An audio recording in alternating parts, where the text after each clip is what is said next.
Hello, hello, hello, and welcome to the Dadler Soul Sessions on this Thursday, the 23rd of February, 2023, which makes it sound like it's in the future somewhere. But it's not. It's today. We've not got the flying cars. We've not got the hoverboards. They brought out those hoverboard things. They said were hoverboards, but they were just like rubbish scooters, balancy scooters. That's basically all they were, and we didn't get it. Coming from the salubrious location of my unfinished loft conversion, well, the original builder thinks it's finished. It's not.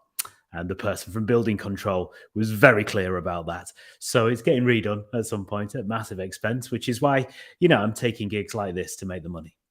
I mean, because obviously I love what I'm doing. No, seriously, it is the Dadler Soul Sessions, and we are all about getting dads together and showcasing interesting dads and people with interesting stories about manhood, about fatherhood, and all that sort of stuff. So today, Jonnie Jensen is going to be our main guest on the way, probably about 9 o'clock this evening. He'll be talking about the work that he does to make dads become the best dads they can be, and also his story, what led up to that, his realization of why that was important. It's a fascinating story, and we'll get that out of him about 9 o'clock. Before that, 8:45, you've got Alex, who's here. He is our conflict management expert. He's here to give you any help if you're looking for advice, for answers, if you've got any kind of questions about conflict management, then definitely make sure that you stick them in the chat, whether you're watching on Facebook, on Twitter, or on YouTube. And he comes here every month. He does the same thing, and it's fascinating stuff, and it's always really helpful. And he's helped a lot of people over the last year or so that we've been doing these Dadler Soul Sessions. Also coming up, I've got Dan Flanagan, who is like the Uber boss lord of Dadler Soul. He'll be giving a little update on what's been going on for Dadler Soul, what's coming up in the future as well. That's coming up after we hear from another Dadler Soul volunteer. This is Tyler. So my name is Tyler Slade, and I am a Dadler Soul member. I'm a Dadler Soulie. Dadler Soul for me offers lots of different things.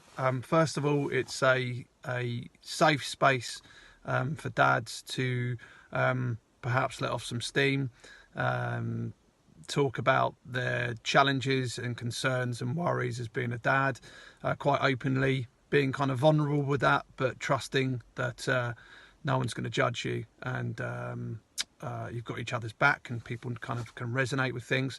Also, a Dadler Soul for me is a great way to connect with a community of blokes who all could bring something different to the table. I've had advice from building to help with smashing stuff up, to building a tree house, to talking about my relationships, to offering things out to people who might want some support with things like their health or well-being. So it really is a real mixed bag. In addition to all that, everyone is likes to have a bit of banter.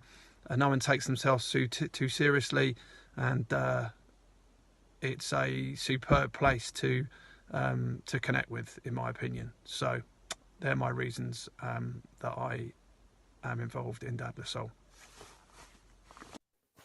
Thank you very much to Tyler. And over the course of the next few months, do this the last Thursday of every month. We'll hear from more volunteers as well about why they work with Dadler Soul, what they get out of it, what the best bits are, what the fun bits are, and what they can give to you and to help your experience. And if you want to get involved, just get a message in the chat, get in contact with us through social media, through the website or whatever. We would love to have you on board. So I caught up earlier with Dan Flanagan, who's like the boss of Dadler Soul, and we found out about what's going on. I am joined by the guru, the master, the Grandpa Simpson of Dadler Soul. It's Dan Flanagan. Hello, how are you doing? Good evening, world. Happy Thursday night for you. And it's nearly the end of February. So that means nearly spring is in the air. I've seen some snowdrops. Snow jokes. Snowdrops. Snow jokes. The snow joke. Well, no, the snow jokes here, definitely not. Yeah. Well, there are some attempted ones, but People Isn't don't it find them lovely? funny. So I was going to say, isn't it lovely? You're on the school pickups and stuff, and it's not pitch black. Yeah, you're not pitch black. You're not having to wear 15 coats or whatever. It's the sun's beating down. You can actually take them to the park for an hour or so to burn off some of that energy that for some reason they haven't burnt off at school. It's a glorious feeling. Yeah, there's a question there. Teachers going on strike, kids not burning out energy. Could it be connected? Let's get a bit of politics in there. No. Ooh, Support the strikers. Right. So, moving swiftly on. What's going on in the world of Dad Lassalle? Dad Lassalle, it's been really busy with Beavering in the background. So we had our dad's meet up in Worthing a couple of weeks ago with the lovely Christian, who showed off his wonderful sea swimming film, Just Add Water. We had a spoken word rapper called Gramsci come and blow the roof off of Brighton. I think Thursday on this Saturday, we've got the stop animation guys coming in to teach us how to do model and filming. Is it Pigback? Pigbird. That's it. Papa's got a brand new pig bag. I've lost the ability to speak, so apologies if I sound like a stumbling wreck more than normal. Can I just show you something? I think it's going to blow your mind. All right. Go with it. So this Saturday, Pigbird in Worthing, they're going to be there showing you how to make models and stuff. And if you would like to come along to that event, there's a QR code in the corner that you could get tickets from. Ooh, it's almost like he's prepared. That. I know. I'm quite excited about that. So there you go. I've just noticed this new feature, and I thought I'm going to make a QR code. But there you go. If you do want to get hold of it, I don't know if you're watching on your phone. I don't know how then you access the QR code, but that's for you to worry about. I've done the hard yards. You get yourself and your kids some tickets to go and see, to go to the play date on Saturday in Worthing and learn how to do the stop motion stuff. And I'm going to show a video a little bit later on of some of Pigbird's work as well. And then I'll put the QR code back up and it'll be exciting again. And you can get your tickets then. I've seen some of that stuff. I've been doing a little bit digging this morning. And it's wonderful, isn't it? Yeah, they're absolutely brilliant. Like, these are the proper top-notch people, and having them get involved with Dad Lassalle is really exciting. And I wish I lived slightly closer to Worthing so that I could. We wish you lived slightly closer to Worthing. Yeah, I mean, and to be honest, I couldn't live much further away. So that was part of your contract, though, wasn't it? When we were negotiating. Yeah. There's like a 200-mile exclusion zone. It's since the court case. It's with the legal teams right now. So yeah, lots of events. We found some new sites, so we're going to be launching I think 7 new clubs this year. So I had a meeting yesterday with an amazing space in the centre of Brighton to start send sessions. So imagine how much of a nightmare it is for anybody to go to soft play anyway. But if your kids have got additional needs, you're even more isolated. So this place called Rap has got a jungle gym in there. It's got a cafe. It's got a nursery. They've got yoga studio that we can take over. So we're looking to launch that in probably about May time. We're going to probably something to talk about next month is the launch of the Dazzoni sessions in Brighton. Had another chat with the guys that run an amazing space there that has a private bar and Technic 1200 turntables. Oh, nice. Which strangely, or coincidentally rather, is the space that we held the very first Dad's Play Date about 6 years ago. Oh, nice. Full circle. It is, and it's in part owned by the brother of the wonderful Jonnie Jensen. Oh my goodness. This is like so many connections. Yeah, so Johnny's on the way later on talking about how dads can be the best dads that they can be. And this is like a family connection here. It really is. Yeah, his brother Jim is a director of Dad Lassalle.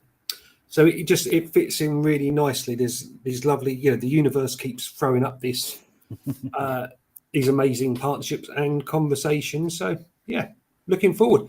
What else have we got? We're setting up a lending library. Mm-hmm. So off the back of the wonderful Sam Delaney that you had as a guest last month, I brought a couple of copies of his book, and I've already given them out to some of the community. And I think actually we need more of these. More men need to access stuff like that. So we're going to get a little bit of funding together and put together this resource of men's mental health books, parenting books, but not the rubbish stuff. Yeah, the stuff that you'd actually want to sit down and read and learn from, and hopefully inspire and help you out. So, I'm quite looking forward to book groups. Actually, there's a Mum the Soul book group that's been started up as well.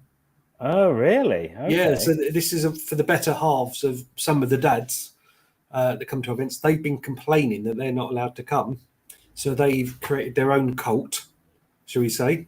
And they're going to get together and start drinking coffee and doing what mums do. So I think it's a really nice additional conversation and community that's potentially going to be built off the back of them being jealous about we doing cool stuff.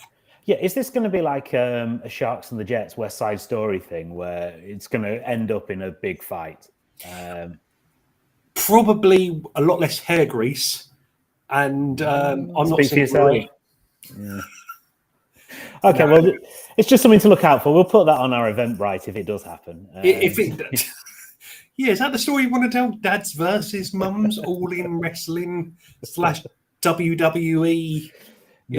But we could have a cracking Scrabble competition, right? Yeah, let's keep it at war of words between the sexes. What could possibly go wrong? Yeah, exactly. Scrabble known to have never caused any arguments ever. The only worst game for that is Monopoly, isn't it? Like with a Monopoly competition, it would be carnage everywhere. I'm not good with Monopoly. I bring out my inner sort of Donald Trump. I don't mean I'm a massive racist. I like to own everything in front of me, and then I'm not sure I should play Monopoly, if I'm honest. Okay, it's not healthy.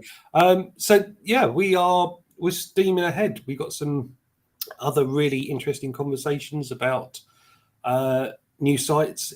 One in a leading independent school, private school. So I'm kind of billing Dad La Soul at Hogwarts. And a couple other conversations. Everything we do depends on funding, obviously, to make these wonderful things happen. So that means that people, that we're all pretty much struggling anyway these days, but people that may be struggling more than us can still get access to these wonderful activities. So, but we're building up a good steam ahead, as my dad would have said. And it's worth noting that if people buy the merch as well, that money goes towards helping dads without a wage or on a low wage to go to the Dad La Soul play dates and the Dad's Only event. Well, Dad's Only event's free anyway. It does. And a big shout out to Southern Housing, which are wonderful social housing providers. So they've just given us some funding to allow, if you're a resident in a Southern Housing property, you can come to anything you want to, free of charge. And if you ask me very nicely, get a funky sweatshirt free of charge as well. Oh, excellent. Which will make you look 27% more attractive when you're on the school run. At least. It should come with a warning sign and a big stick to be able to beat. I've got to be careful what I say. You do. We understand. A barge pole, maybe. Keep them off with a barge pole and a clean barge pole as opposed to the thing I should have said. Could have said. Won't say. Yeah. But it's a really, it's nice. And what I found actually with the sweatshirts is that, Dad La Souls have been spotting each other when they're down the park. Because, there's always that awkwardness. The mums will quite happily go off and make conversations and you sort of hover around the outskirts thinking a bit weird and socially awkward. Actually, if you spot somebody else with the Dad La Soul top on or a bit of merch, immediately there's a brother there. You can go and start a conversation. You don't know, I'm a bit awkward. We're all soulies. So, additional activities and friendships are being brought off the space of, just rocking a very sexy sweatshirt. Perfect. Well, thank you very much, Dan. And once again, if people want to go on Saturday to the Worthing Playdate, just look up there at the QR code and click through there and get hold of your tickets right now. I think we missed an opportunity. Yeah. Because what you're doing is magic. Had you warned me of doing magic, I could have dressed up as Debbie McGee. Oh, that's I something could to have been your tease. Debbie McGee to your Paul Daniels. Something to tease for next month's event. Not at dinner time, though. No, hopefully not. Thank you very much, Dan. And well, I'm sure we'll speak to you next month. Lovely. Thank you, Jim. That was Dan Lassalle, our guru and Grandpa Simpson, as he likes to be called, of Dad Lassalle.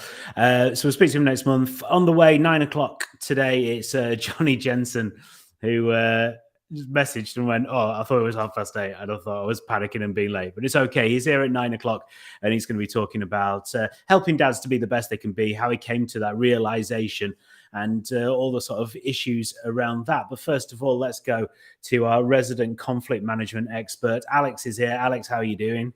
I'm very well, thank you. How are you, Jim? Super, very good, thank you. Ready to, I don't know if you noticed, but I came to you at almost exactly the right time this month.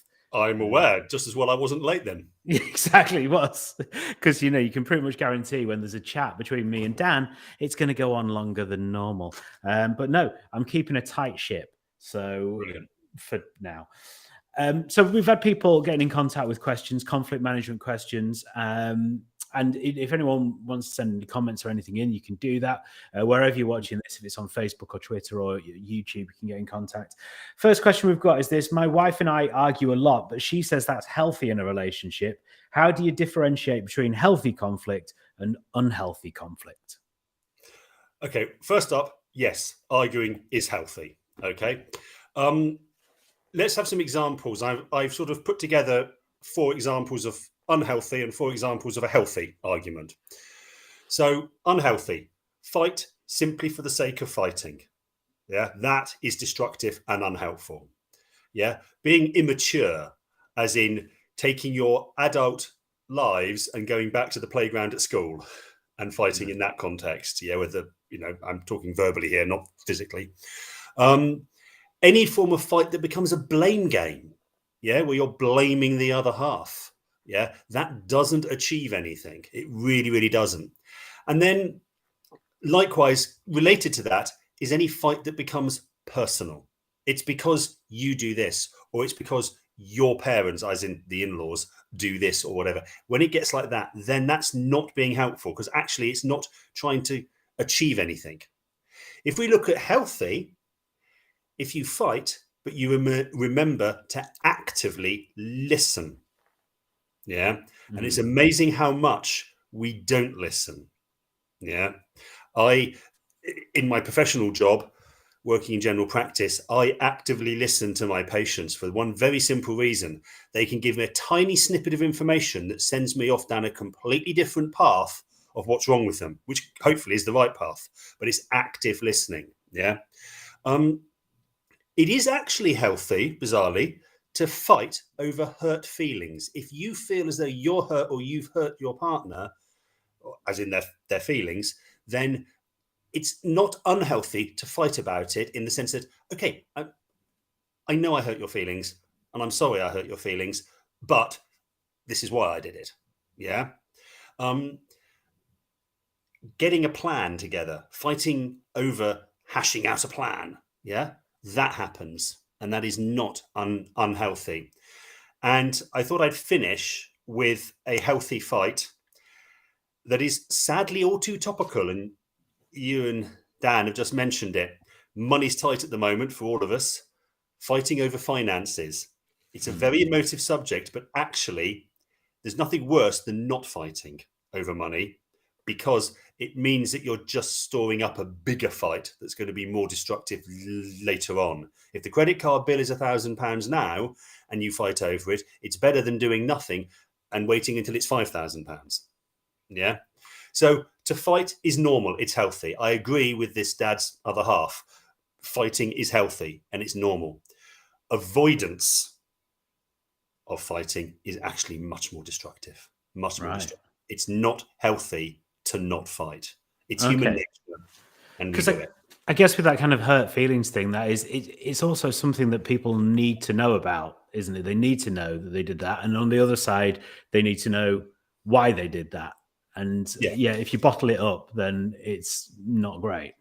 It mushrooms in your mind, and it gets bigger and it gets bigger and it gets bigger, and it becomes an even larger problem than it was. And then when it finally comes out, it's like Mount Vesuvius erupting, as opposed to a little. I was thinking fireworks there rather than the actual Mount Vesuvius, rather than a little sparkler going off.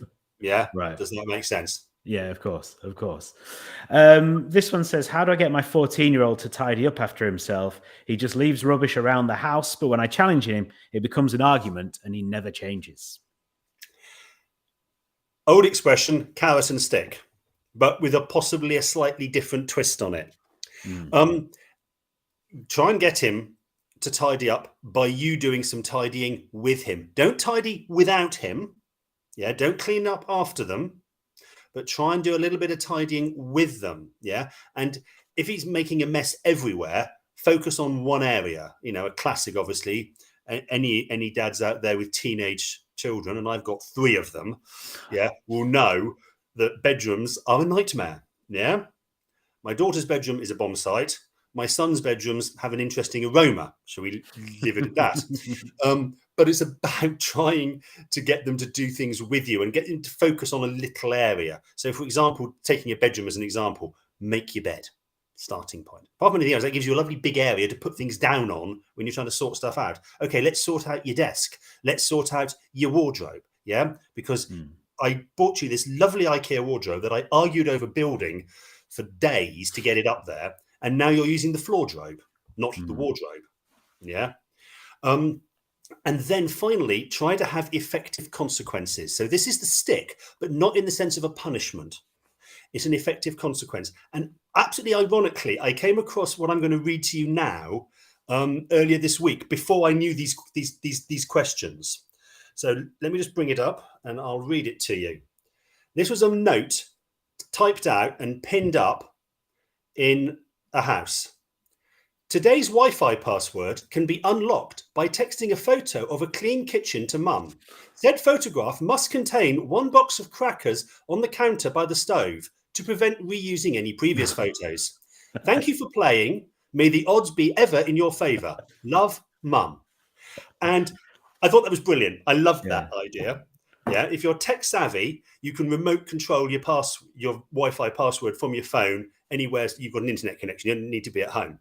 But the point is, it's about actually saying it's more of a withdrawal of privilege that they then know they can earn before there's a problem. Take the privilege away when they won't do something, it's less effective. Take the privilege away before they do it, then they've got much more of a motivation to do it.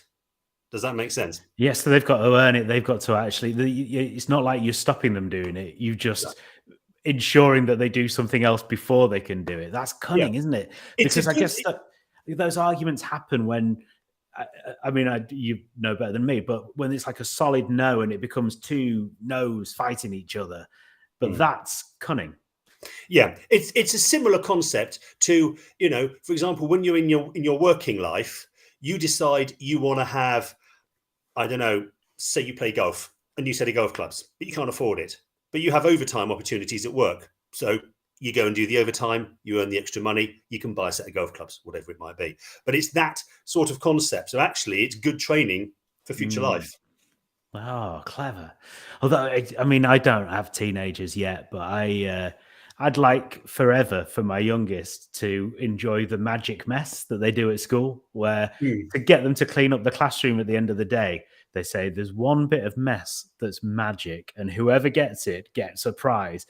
And they obviously all go crazy to kind of get rid of all of it and put everything away and tidy up just because they want to be the one to get the magic mess. Yes. And I just love the idea of the teachers standing there going, I'll give them a couple more minutes before we reveal what the magic mess is. And that's, but I'm assuming, you know, he's nearly 6. He's not gonna be into that for much longer. They will grow out of it at some point. Yes. You can't. Why does nothing last forever? Why does nothing ever lasts forever? But the point is, don't ever fight change. Yeah. But don't just blandly go with the flow. Guide the flow where you want it to go. Get ahead of the game. Yeah. Lead, Yes. don't follow. Now, this third message, I don't, I'm laughing because I know what the question is, obviously. I mean, this is one of the worst things I've ever heard someone do. But, we'll see what you think about it. My colleague, it's slightly lower value, lower level than the others. My colleague never makes a round of tea, but always has one when everyone else offers. How can I get him to pull his weight? That is disgusting behavior. And those sort of people, I think, before you put your professional opinion in here, those sort of people should be dismissed straight away. No severance pay. Okay. As you know, I talk quite easily, and I talk a lot. But just occasionally, I come up with a single, succinct, one-word answer. And I've got it for this question. Rota. Oh. It's as simple as that, because I've actually done this in a previous place where I worked many years ago. We had two colleagues who were exactly like that. So what we did was we did the rota for our shifts. It was a walk-in centre where I worked in the NHS, and we would have the rota up every day for who was doing what from the point of view of the job, and then next to it we would put a star in red for whoever was doing the morning tea, and a star in red for whoever was doing the afternoon tea. And we, beside that, had a little tally chart that said that Alex, since the beginning of the month, has done 3 tea runs, but Jim's only done 1. So it's clearly going to be Jim's turn. No offence, I wasn't picking on you, obviously. No, I would never do that. But that was the concept. So you people could actually see that it was being fair, and we were working around. So yeah, my simple one-word answer is do a rota. When I worked in an office, which was a while ago now, I drink tea at a faster rate than other people. So I'd be waiting I'd make the first round of the day always. And then I'd be waiting for the next one. I'd lose patience, go and make it. And then everyone else would suddenly want one as well. And I pretended that it really annoyed me, but actually I really didn't like the job. And so it was good to have an excuse to have time away. And, I was serving my colleagues. So, they can't complain about that, be slacking off from the job. So, exactly. There's pluses and minuses. Rotas are the way forward. Yeah. Or go self-employed like I did and just make your own teas. So make your own tea. Yeah, exactly. It's a dramatic way of doing it, but I did it anyway. Alex, thank you so much. Really, really appreciate No problem. Absolute pleasure. Your time, and hopefully you'll be around at the last Thursday of March for more. As far as I know, I will be. Yes, I might well be looking slightly haggard because I'll be flying solo because my wife will be away overseas on business, but I should hopefully manage to survive. All right, okay. We'll look forward to that. Thank you so much, Alex. It's been a pleasure once again. And thank you for the conflict management expertise. So as we were talking about earlier, we have got the brilliant Pigbird Studios coming into Worthing this Saturday for our regular play date. And they'll be coming in and helping you learn how to make models. So it's for dads and kids, or other male carers and kids to come along. And they're great events because you come along, you learn a skill like that, but you also get to play with all the other stuff like the VR headset and the Lego or the dress up and stuff like that, and just meet other dads, your kids meet other kids. You sit and have a brew, which it is made by a rotor, obviously. And then you get kind of your kids running around with their friends that they've made. And it's just a brilliant, brilliant thing. And to give you an idea of what it's like, to give you of what you're going to have this Saturday in Worthing, this is a short film, just 1 minute long, that Pigbird Studios have made. These are the people who are going to be coming in and doing the modeling workshop. This is really exciting. Have a look at this.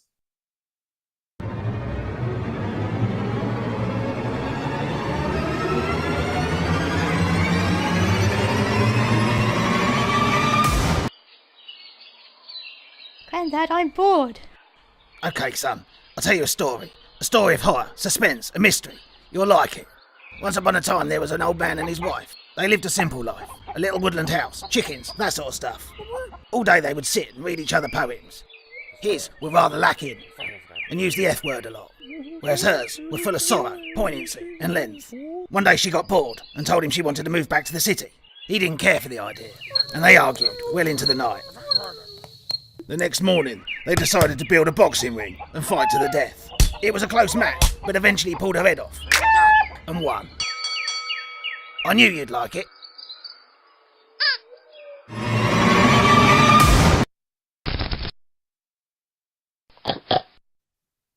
Big Bird Studio is going to be coming in and helping us out at the play day this weekend in Worthing. And if you want to get tickets, then you saw the QR code I put up earlier. How about this one? Well, there you go.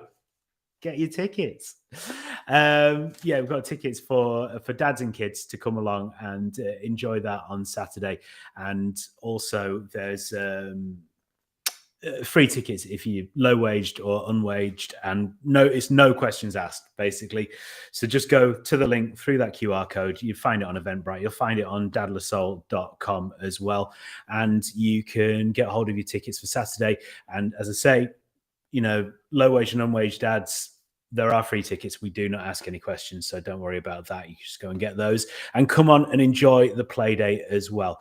So going to get Jonnie on very soon and chat to him about his work. And here he is. Hello, Jonnie. How you doing? You all right? Hello, Jim. I'm very well. Good. So you are like a dad advocate. You're a dad coach. You're someone who's helping dads be the best dads they could be. Why is that important to you? It's important to me because too many men are walking around in a bit of a sleep, at best, and a lot of men are walking around actually quite unhappy, and that was part of my experience. And as I'm sure we'll end up talking about, but as my marriage, business, life really started to slip through my fingers like an hourglass, like the sand. It literally felt like I was trying to catch it all, and I tried so hard to fix it, to keep everything going, and I was actually oblivious to the fact that I was struggling so much. And sadly, my brother took his life at Christmas 2014, and it just wiped me out. And as I pieced myself back together, sadly going through divorce, fighting for my kids, but the biggest challenge of all during that time was actually rebuilding myself. I came to the epiphany that actually, what if all these experiences had left me in a position to help other people?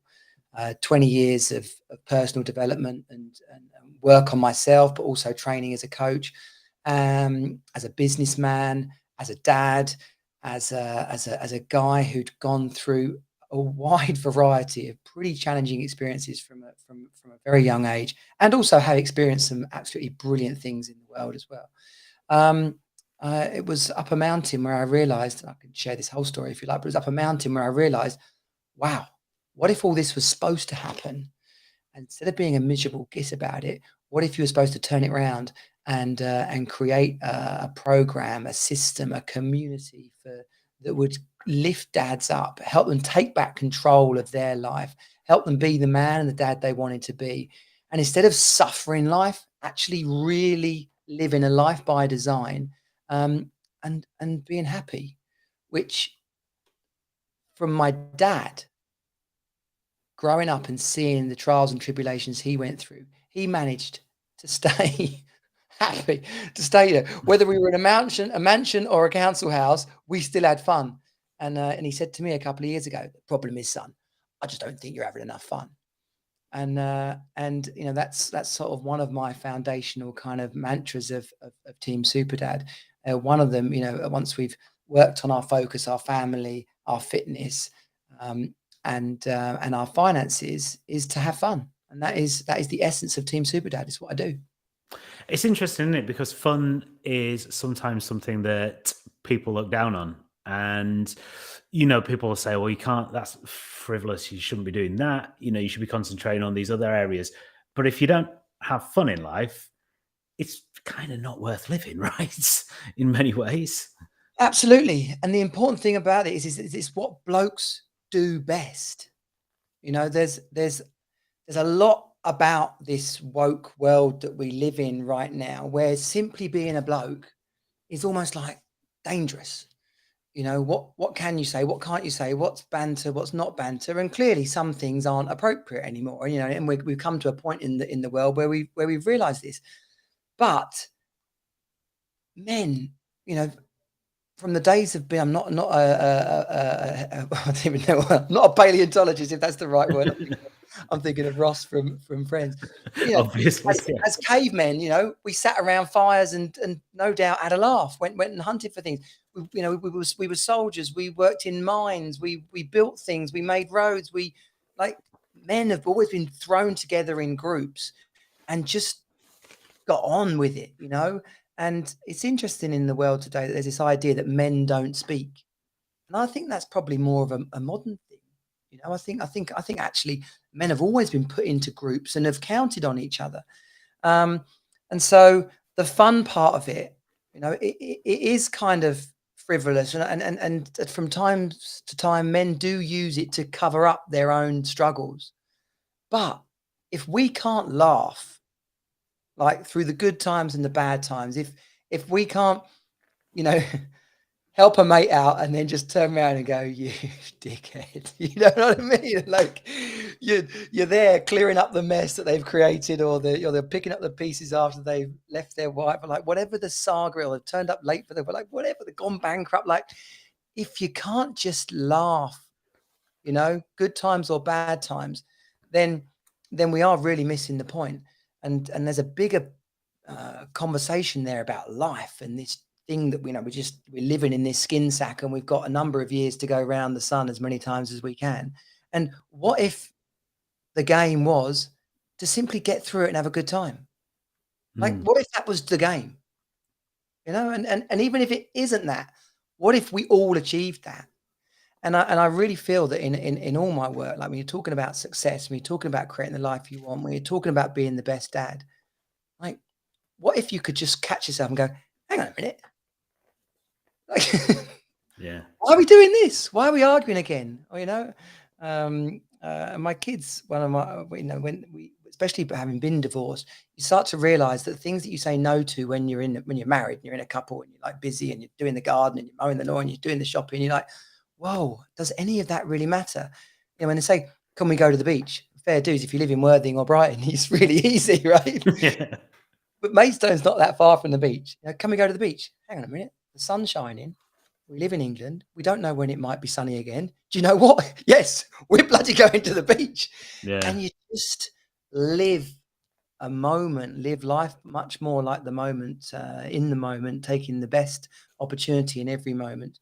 And to bring that back to like the core program of my coaching and Team Super Dad is that if you look at the different areas of your life, if one of them's like really going well and the other one's on empty, you can't really be feeling your best. You can't really be succeeding. If you think, oh, I'm really smashing it at work, we've got loads of money, I'm working every hour I can, but I'm not having any fun. Like, I'm not seeing my kids enough. Then how fulfilled can you be as a dad and as a man? And then, you know, is that really the game? You get to the end, you turn around, and I'm on my own. Wait on a minute. You know, success is not having millions of pounds and your wife and kids have gone, you know. Yeah, I saw it's a great Grayson Perry documentary about England, and he's taken like the South, the Midlands, and the North. And the episode on the North was really good, and there was a bit about Northern Soul, and it was like that. And he was talking about why Northern Soul was such a big thing in that area, and the people there were saying, well, it's because it was heavy industry. People were working in mines, in steel mills, and stuff all the way through the week. They were working hard hours, like long hours, hard hours. And on a Friday, they just wanted to go out and dance. And, you know, there were these all-nighters, and they just they just let go. And that's the thing, isn't it? That, you know, you have that fun because, you know, you're working hard and you're working to live, aren't you? But you come out and you're like, but I'm a human as well, and I need to just go out and have some fun. That is absolutely, it was a fascinating sort of insight that I'd never really thought about that. Yeah. And when, you know, any dad that's watching now, listening to the podcast afterwards, you've got to like take a look at your week. you know, and even better, take a look at your month. And actually, whatever, keep a diary if you want. There's different ways of tracking it, but just keep a rough note of how many times you actually kicked back and relaxed, right? And I don't mean like watch the football, but were on your laptop as well, or you know, did something but felt guilty that you should have been doing something else. Like, actually just make that moment for yourself. And then on top of that, call a friend. Like, make sure at least once a week you call a friend, call a family member, just, hi, how's it going? Like, so many blokes don't just call each other. Like, and I do. Different friends be like, hello. Like, what do you want? Yeah, suspicious. Yeah, I kind of, yeah, I do that, and that's the thing as well. I saw a friend yesterday that I've not seen for months and months, and you know, he lives like an hour and a half train journey from me, and we met sort of in the middle, and it's like, that's not far. That wasn't out of our way particularly, was it? We should meet up more often. We should definitely call each other. We should be talking to each other. We should be checking in on each other. But it's like occasional texts every few months going, oh, should we go for a pint? And it's like, we could do that more often. Yeah. And I've just seen one of the comments coming in. Like, to be honest, seems like you guys have it made, not on the same page as us skint dads. Like, I'm not going to tell you you're wrong, but by the same token, like, I'm just not willing to really accept that as a comment about where a dad is at. Money, you know, talking from my experiences of childhood and talking about my experiences now.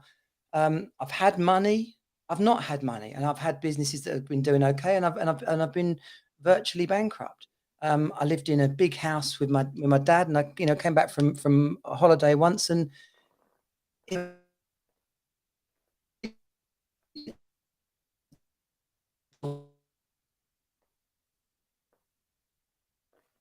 oven, you had to use a broom to keep the oven door shut, right? It was like, so, you know, and as we touching on some of the things we've talked about here, checking in with your friends, you know, going for a beer, or buying some beers and sitting and having them at home, like knocking on someone's door and being like, all right, how's it going? Like, catching up with people, staying connected to people is absolutely vital. And on the basis of like being skint, like, we live in a world where, particularly now, right? There's never people I know who run recruitment companies. There are so many, they can't fill the jobs they've got. Now, I don't know everybody's situation. I'm not here to sort of preach either, but there's always an opportunity to better ourselves, to make a stand and say, I'm not happy with where I'm at right now. What do I actually want?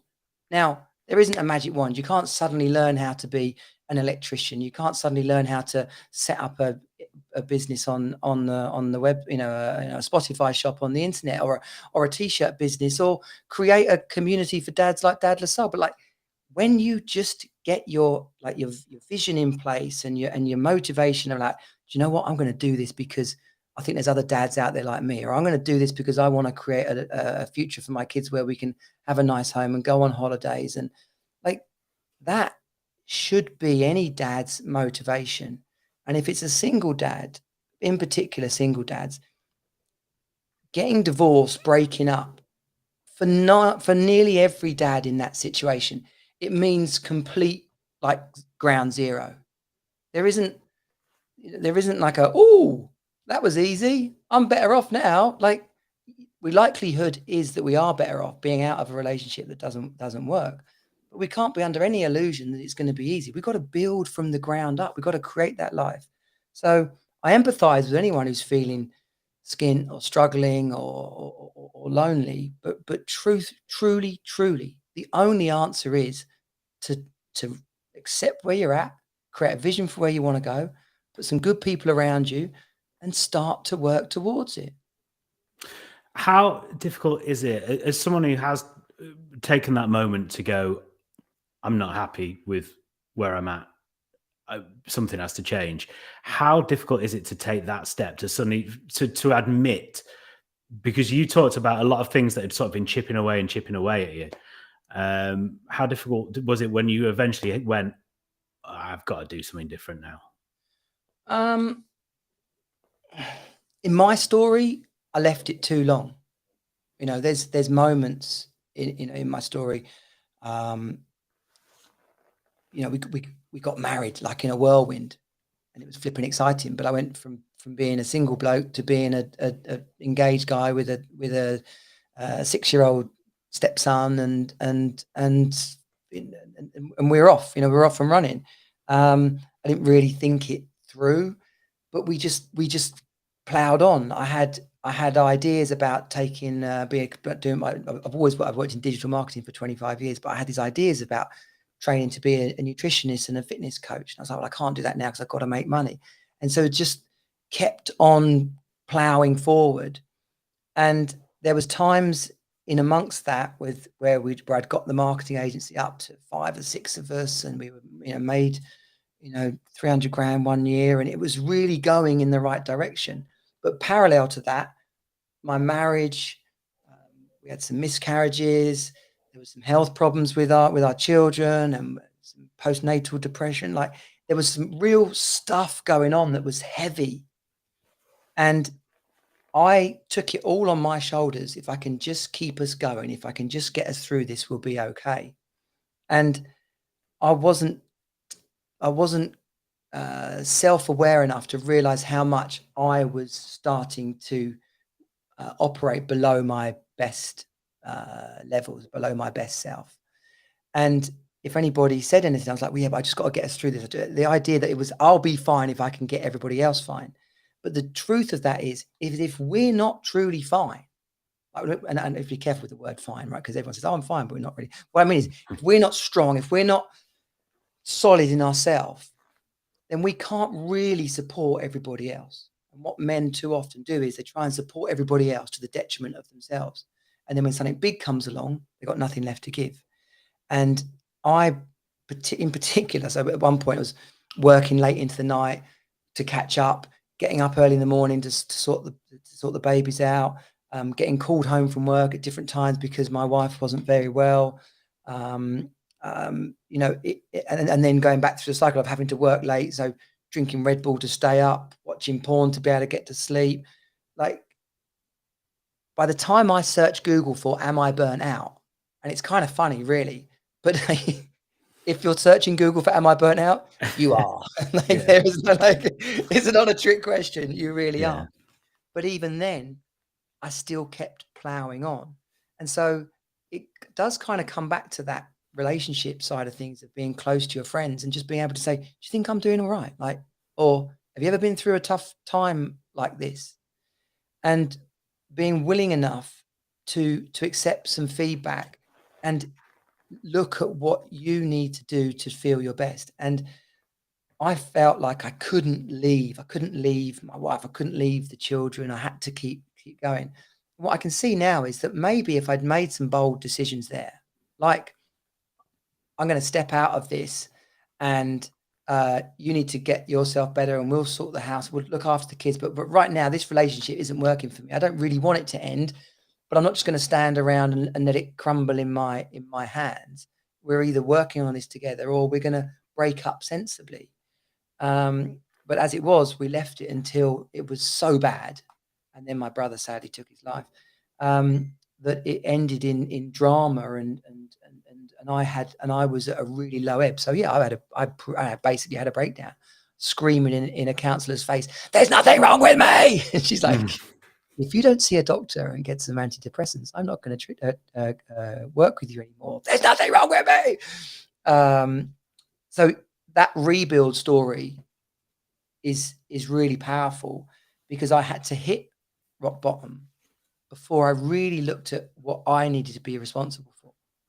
And it was when I did that, I was like, wow, okay, I'm a wreck. And piecing myself back together, fitness, counseling, antidepressants. And by the way, on antidepressants, not just take them and stick with it, and carry on going. I found out what they were. I decided how much I was taking. Was it really working? I made a clear decision that I was only going to be on them for a year. And it was like it was a part of a holistic approach to getting better. Cut out all media, no nonsense TV, just enjoying my music, enjoying getting fit, calling friends, even though I was in bits, like calling friends, doing things. and just piecing myself back together. And so that, in essence, became my blueprint for my work with dads. And it's not just single dads. It's it's business. A lot of them are business owning dads. It just happens to be that's when you're looking at a situation of who's motivated to want to get their life back on track, or who's motivated to want things to work out in their relationship. And it just so happens that quite a lot of my clients are business owners. Not all of them, and a good percentage of them are single dads. But again, not all of them. So that, to take it back to your question, that realization, we've all got to be self-aware enough, and where we find that is being really clear about the kind of life we want, really clear about the kind of relationship we want, really clear about the kind of dad we want to be. And when we're veering too far off that, to say, well, hang on a minute, this isn't working, this isn't what I planned, this isn't good for me, and then to take steps to get back on track. So the ideal situation would be to do that before obviously anything had started to go wrong. So you can set those parameters and then see if you're pushing them at all, and then do that. And that's one way of doing it. And I guess otherwise, if people have already gone through that, if they've got to that situation like you did, then that's like an intervention then, is it? And then it's like bringing on these pillars of sort of getting them back to some kind of stability. Yeah, well, listen, if you're in a relationship that's struggling, it's very unlikely that you'll be fine. There'll be problems there. Quite often, one of the first things to look at is how tired you are. Fatigue is debilitating. It's no one should underestimate the impact of lack of sleep. Now, that could be because we've got a young family. It could be because you're working too hard. There could be a reason why you're not getting enough sleep, right? So, starting to look at the evidence of what's going on in our life here, and the first place to look is take 100% responsibility for the situation. I spent a lot of time as my marriage was going to crap of being like, well, if you weren't ill, things would be better. If you were being nice to me, if you would speak to me, things would be better. If you because I was so upset and I thought I was doing all the work, I just made it more and more about what she wasn't doing. Now, there's obviously two sides to that, and there's deeper issues. But fundamentally, if I'd have been able to look at that and go, wow, I need to be the best version of myself here, and I'm not currently being it. Sorry, I just seen one of the comments come through, which has distracted me. Yeah, taking responsibility and being the best version of myself is the first place that anybody needs to start. And then, as I was alluding to with the sleep subject, having a look at like, well, what's having me be this way? Is it sleep? Is it doing a job that I fundamentally hate? Is there some kind of distraction that I'm using to mask unhappiness in another area, which is actually making things worse? Gambling, porn, taking drugs or smoking too much weed, drinking too much, shagging around. Like, I'm not saying I'm not criticizing anybody for doing those things, but if you look at them from a very pure sort of point of view, like how much clarity and focus have you got when you're doing all of those things? And if on a basic level your health and well-being are being impacted because you're off your nut, or because you're not getting enough sleep, or because you're not hydrated enough, then you're really going to be struggling.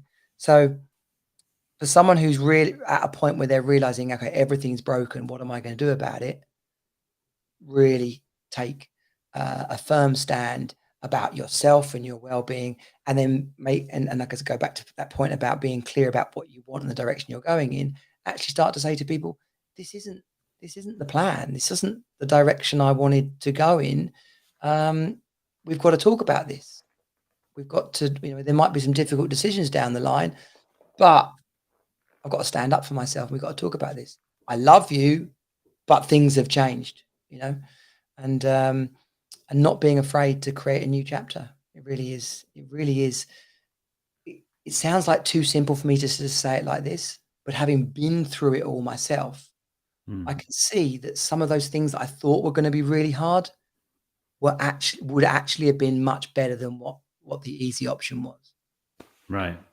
Yeah, because I guess with the easy option, you sort of kick things down the road, and I mean, as we were talking about with Alex earlier in the conflict management, you store things up, don't you? And that's not a healthy way to be when those things are going round. There's like a resentment going round and round, and in some ways, it's easier just to, well, it's easy to keep it in, but it's not beneficial.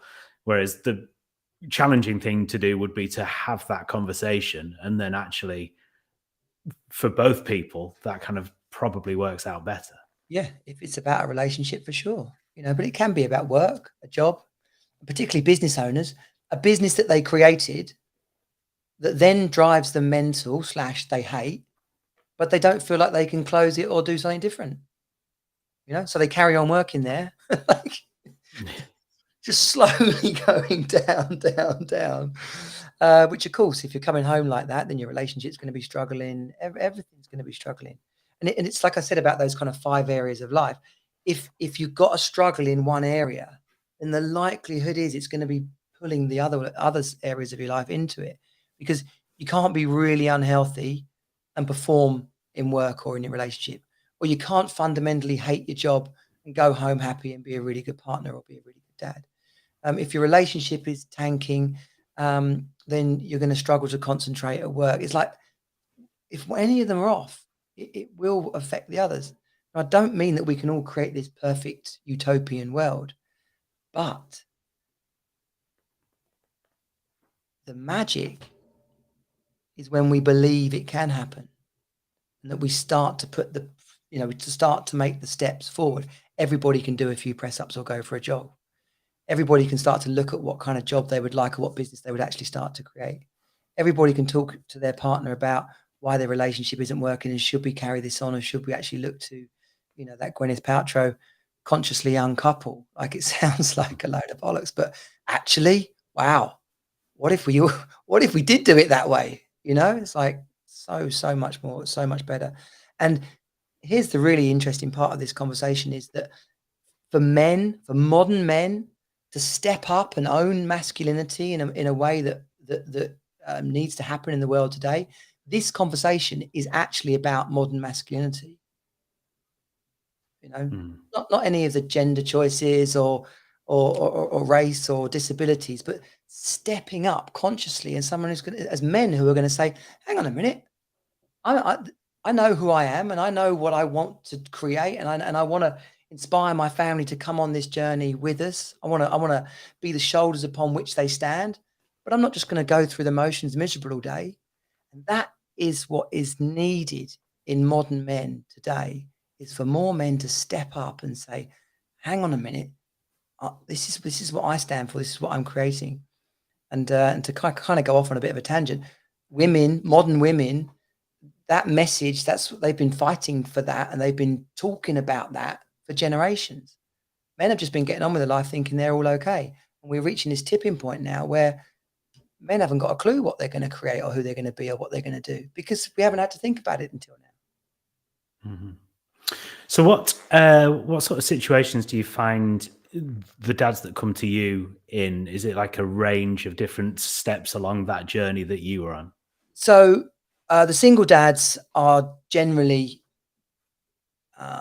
post-breakup wondering how on earth they're going to put their life back together.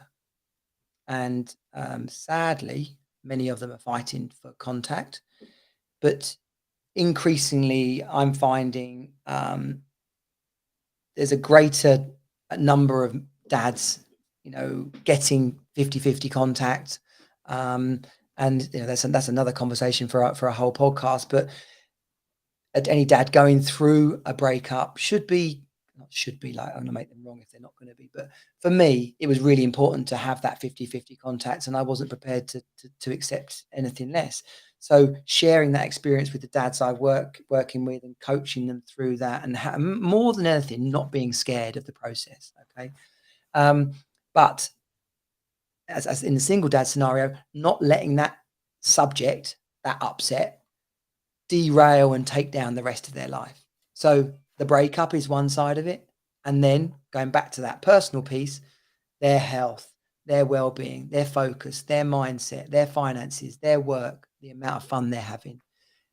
Then the breakup just becomes one piece of the life rather than the whole thing. And I struggled with that for a long time. I couldn't see past, if I'm getting divorced and I haven't got my kids all the time, my life is over. And so I'm not here today to tell men that are going through that they're wrong to think that. But when they make that everything, it takes them down. That's not how it should be. So many of my single dads, their story, their win is they're back on track. They got their home set up.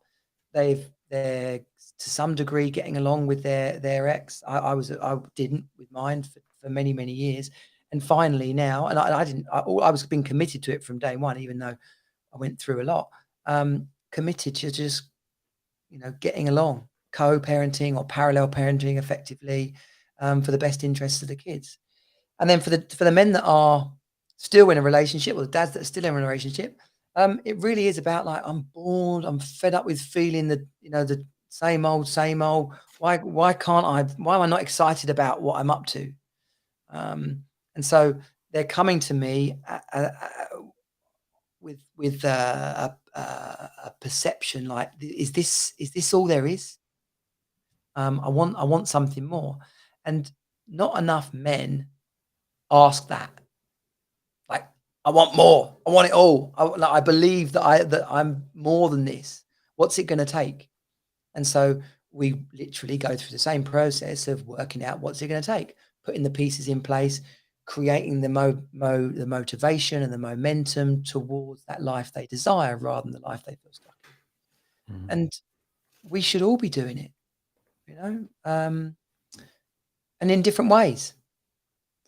Could be that you used to be on a skateboard and haven't done it. You used to be in a band. Maybe you used to be fit. I mean, at 49, nearly 49 years old, I'm fitter than I've ever been. My park run time last year, I'm a little bit off the pace last year, but I had it under 21 minutes. It makes you think, how fast could I run when I was 17 if I hadn't been out raving? I tell you what, I feel that one as well, because especially during lockdown, I got super fit and in my 40s, and I was like, God, when I was 20, I was probably twice the size and like a tenth of the fitness. I'm like, oh my goodness, I could have been a marathon runner, but no more, because got 44-year-old knees, so I'm not going to risk that. No, of course, but Dadless Soul and everything that Dan and you guys have created is a brilliant example, of what us dads should be doing. Like, we should be connecting. We should be having tricky conversations where they're required. We should be asking for help when we need it. We should be creating stuff. Get nosy. What? Hang on a minute. You making £1,000 a month off of a t-shirt shop? How are you doing that? Or whatever the thing might be, right? There's people making money all over the world right now. And there's people overcoming struggles in ways we've never had so much information at our disposal, and it's not all brand new stuff.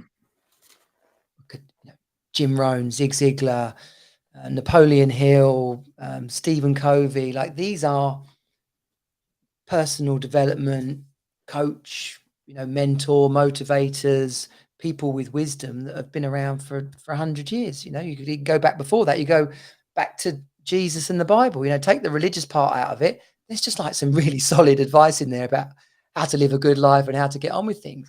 You go back to the Greeks and Stoicism and like Marcus Aurelius and the guys, like, it's just really solid.